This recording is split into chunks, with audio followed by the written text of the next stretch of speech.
What's happening, everybody? Jeff Lightsy Jr. here with the Ball Sports Network. Thank you guys for the continued support. Continue to hit the like, share, subscribe, and the notification bell because I upload videos every single day. And we just watched perhaps the biggest collapse in the most disappointing team in NBA history. The 2020 Clippers, I think, will go down as the most disappointing team in NBA history. Let me repeat that. The 2020-2019 Clippers will go down as the most disappointing team in NBA history as they lose Game 7 to the Denver Nuggets 104-89.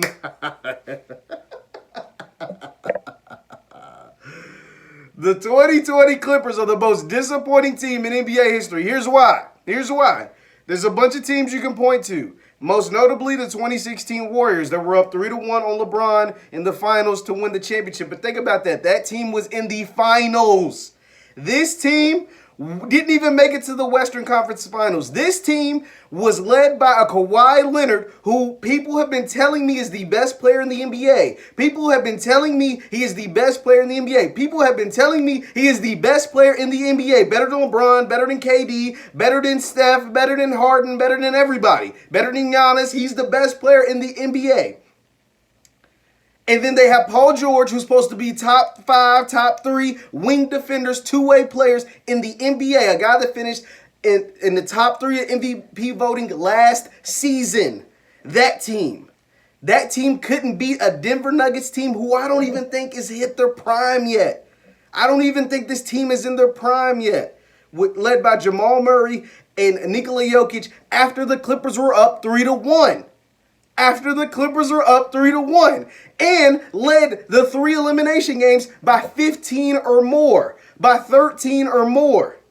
And these are the stat lines by the guy who's supposed to be the best player in the NBA, the guy who they were telling me was going to dethrone LeBron, was better than LeBron, the guy that they were telling me if he won the championship this year, he'd go down as a top 5 all-time great. That guy, Kawhi Leonard. This was his stat line, and Paul George in Game 7, one of the biggest games in this franchise's history, Game 7. These are their stat lines. Mr. Kawhi Leonard, a measly 6 for 22, 14 points. Paul George, 4 of 16, 2 of 11 from 3, 10 points.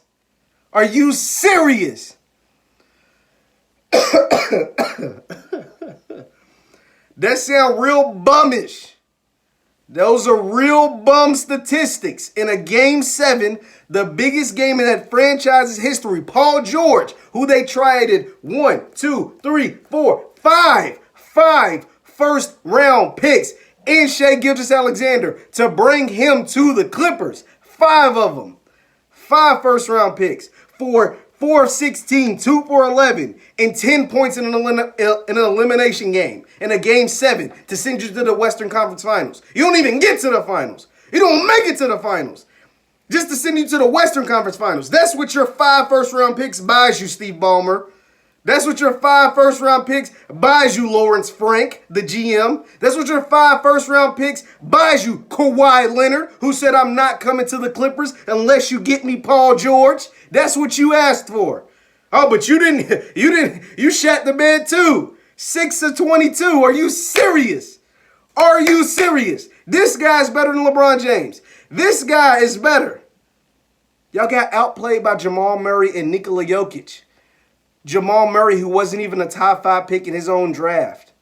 Nikola Jokic, who was a second-round pick, who was a foreign player, who a lot of people say foreign players are soft and aren't as good. Y'all got beat by those guys. Some pups. Gary Harris, Jermaine Grant, Michael Porter Jr., Paul Millsap, who's a savvy veteran, but ain't never won nothing. This team. And what makes this so sweet, not just because I'm a Lakers fan, as you can see, Mr. Kobe Bryant, RIP. It's because this Clippers team, for a team full of players that have never won anything besides Kawhi Leonard, never won anything, were so cocky. So cocky. Paul George was cocky as hell. Patrick Beverley, cocky as hell. Lou Williams was, he was a low key, but he was pretty cocky. Lemon Pepper Lou. Yeah, you, buddy. So damn cocky. They ain't never won nothing.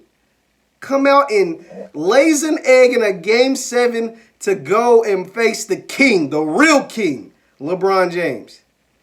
It's sad, man. This is a sad day in Clippers Nation. The team that's been the preseason favorites to win a championship, the team that had the Vegas favorites to win the championship, the team all the experts picked to win the championship, just got beat by the Denver Nuggets. They didn't even make it to the Lakers. You know, when the Lakers went up 3-1 on the Rockets, what they do? They blew them out. They sent them home. Clippers go up 3-1 and lose to a Denver Nuggets team. That's real bummish. And Doc Rivers, and I swear I love Doc Rivers, but that's now 3 times Doc Rivers' teams have lost 3-1 leads in playoff series. He did it when he was the coach of the Magic. He did it when he was the coach of prime Chris Paul and Blake Griffin. And now he's doing it with Paul George and Kawhi Leonard. Doc, that ain't a good look. Whether it's your fault or not, that ain't a good look, Doc. That don't look good. That don't look good at all. But at the end of the day, y'all told me Kawhi Leonard was the best player in the NBA. Y'all told me he was the best two-way defender. Last I checked, Mr. Jamal Murray finished this game with 40. 40. And that's with Kawhi and Paul George guarding him. 4-0. 4-0. I don't know how it was 40. It ain't a good look, Clippers. So where do you go from here? Like, where do you go from here if you're the Clippers? I don't know. But tonight, you're the most disappointing team in NBA history. The most disappointing team in NBA history. You brought what a lot of people were calling the best player in the NBA and potentially a top 10 player of all time. You brought him in. You brought in a guy that was worth 5 first-round picks that finished in top 3 in the NBA in the MVP voting last season. The 2 best two-way players in the league is what you told me. And what it got you was 10 points, 14 points, and a guy to drop 40 on you. A guard that dropped 40 on you. A 6'3", 6'4" guard. He's a hooper, though. He's a dog. He wanted it more. Coming off another series where he had to come back from 3-1. You let that guy drop 40 on you in a Game 7 for all the marbles to go see King James. And you let him drop 40 and you lost. You're the most disappointing team in the history of the NBA. That's all I got to say. Once again, my name is Jeff Lightsy Jr. with the Ball Sports Network. Thank you guys for the continued support. I'll see you next time. But the Clippers won't because they're going home. 1, 2, 3 Cancun. See ya.